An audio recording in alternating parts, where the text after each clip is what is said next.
Todos sabemos que en el mundo de la electricidad hay dos tipos de corriente, ¿cierto? La directa y la alterna. Pero, en la corriente alterna, esa que llega a nuestras casas y alimenta todo, la oposición al flujo de electrones es mucho, pero mucho más que la simple resistencia que conocemos. Hoy vamos a desentrañar ese misterio. Así que aquí está la gran pregunta. En los circuitos de corriente alterna, ¿qué es lo que de verdad se opone al flujo eléctrico? Y ojo, si la primera respuesta que se nos viene a la mente es resistencia, pues digamos que esa es solo una parte de la historia. Una historia mucho más completa e interesante. Miren, con la corriente continua todo es muy fácil. El flujo va en una sola dirección, derechito, y el único obstáculo es la resistencia, sencillo. Pero en la corriente alterna, donde la electricidad está en un constante vaivén, cambiando de dirección todo el tiempo, bueno, eso invita a otros dos componentes a unirse a la fiesta.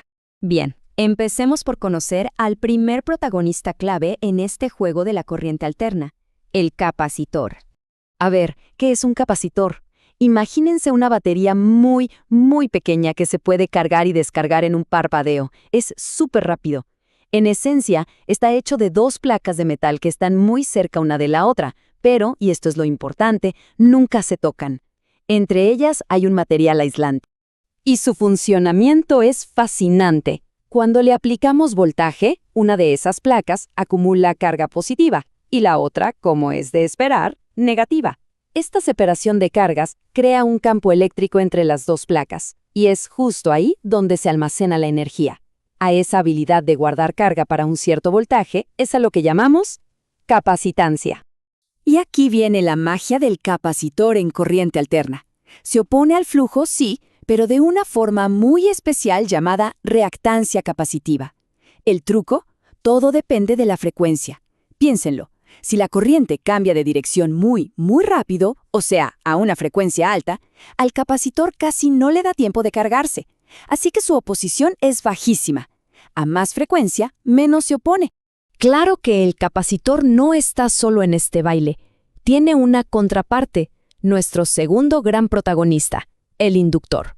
Si el capacitor almacenaba energía en un campo eléctrico, el inductor, por su parte, lo hace en un campo magnético.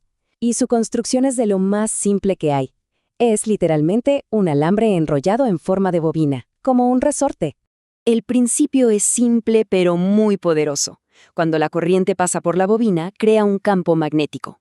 Pero si esa corriente intenta cambiar de golpe, el campo magnético se resiste, genera un voltaje en contra que frena ese cambio. Es como la inercia del circuito. A los inductores no les gustan para nada los cambios bruscos.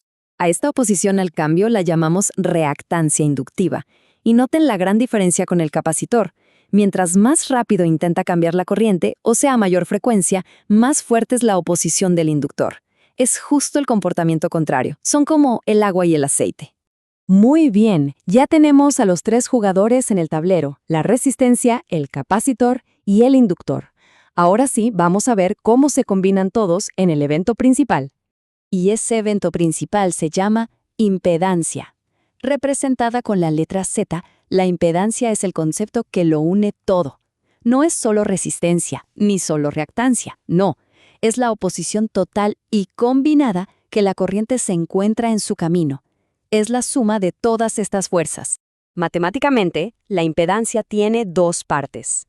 La parte real, que es la resistencia R de toda la vida, y la parte reactiva, la X, que representa la oposición combinada de capacitores e inductores. Y no se pueden sumar así nomás, porque actúan, como ya vimos, en direcciones diferentes. La mejor forma de visualizarlo es con este triángulo. Sobre el eje horizontal ponemos la resistencia, que disipa energía como calor. En el eje vertical ponemos la reactancia, que almacena y libera energía. Y la impedancia total es la hipotenusa de ese triángulo. Es un vector, con una magnitud y un ángulo. Para que no quede ninguna duda, vamos a ponerlas cara a cara. A un lado la resistencia, al otro la impedancia. Entonces, la resistencia es un concepto simple. Es un número, aplica en corriente continua y alterna, y no le importa la frecuencia. En cambio, la impedancia es exclusiva de la corriente alterna. Es un vector, con magnitud y ángulo, y su valor depende totalmente de la frecuencia. La impedancia es, pues, la historia completa. Ok, ya vimos toda la teoría, los componentes, los triángulos, pero ¿por qué es tan importante entender la impedancia en el mundo real? La respuesta está en dos palabras: potencia y eficiencia. Pues porque esta lucha constante entre la energía que se usa de verdad y la que simplemente se pide prestada y se devuelve al circuito tiene consecuencias muy reales, consecuencias que se ven en el consumo de energía y, por supuesto, en la factura de la luz. El punto crucial es este: no toda la energía que se suministra a un circuito se convierte en trabajo útil, y la impedancia tiene todo que ver con eso. Y para visualizarlo, tenemos otro triángulo, el de potencia. La compañía eléctrica nos suministra la potencia aparente, que es el total, pero de ese total, solo una parte, la potencia activa, hace el trabajo de verdad: encender una luz, calentar algo, mover un motor. La otra parte, la potencia reactiva, es energía que solo está rebotando en el circuito, siendo almacenada y liberada por los capacitores e inductores. En resumen, la potencia activa es la que hace el trabajo útil.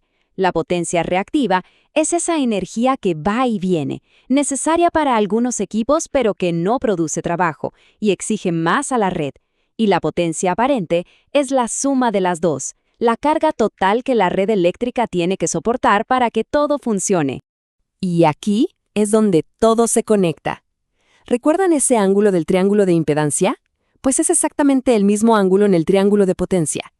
Si ese ángulo es pequeño, significa que casi toda la potencia que nos llega es potencia activa, útil.